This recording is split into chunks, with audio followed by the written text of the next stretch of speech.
Special பால் கொழுக்கட்டை, பச்சரிசி மாவு, உப்பு, பச்சை தண்ணி, கொஞ்சம் நெய், தேங்காய் துருவல் போட்டு உருண்டை உருண்டையாக இப்போ ஒரு 10 நிமிஷம் அப்படியே வச்சிடணும். காய வச்சு உணர்த்திடணும். அப்படியே வச்சுட்டு அப்புறம் தேவையான அளவு தண்ணியில் கொஞ்சம் கடலப்பருப்பு கழுவி ஊற வச்ச கடலப்பருப்பு சேர்த்து கொஞ்சம் கொதிக்க விடணும். தண்ணி கொதிக்குதான்னு பார்ப்போம். தண்ணி இப்படி கொதிக்கணும்.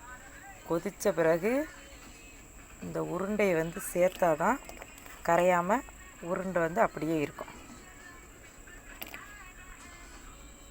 உருண்டை கரைஞ்சிச்சின்னா கொழன்னு ஆகிடும்.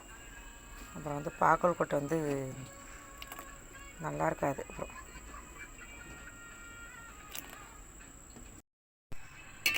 இப்போ உருண்டை எல்லாத்தையும் அதில் சேர்த்துட்டோம். இது ஒரு 10 நிமிஷம் நல்லா வேகணும். வெந்த பிறகு தான் மற்ற பொருள்லாம் சேர்க்கணும். இப்போ மூடி வச்சிடலாம். உருண்டை வெந்துருச்சான்னு பார்ப்போம்.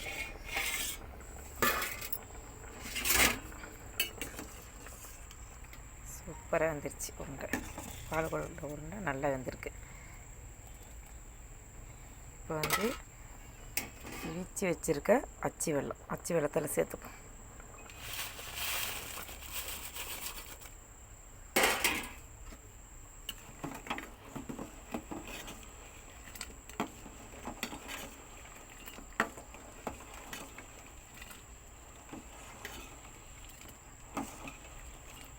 இதுக்கப்புறம் கொஞ்சம் மாவு, பச்சரிசி மாவு, கரைச்சி வச்ச மாவு, பச்சரிசி மாவு கொழப்புக்கு பச்சரிசி மாவு கரைச்சி வச்சுருக்கோம். அதை இதில் சேர்த்துக்கணும். தேங்காய் துருவல், ஏலக்காய் பொடி,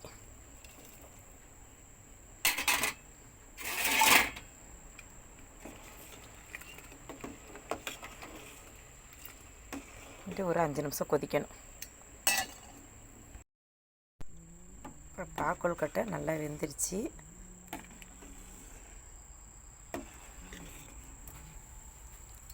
இப்போ நிப்பாட்டிட்டு காய்ச்சி வச்ச பால் கொஞ்சம் சேர்த்துக்கணும்.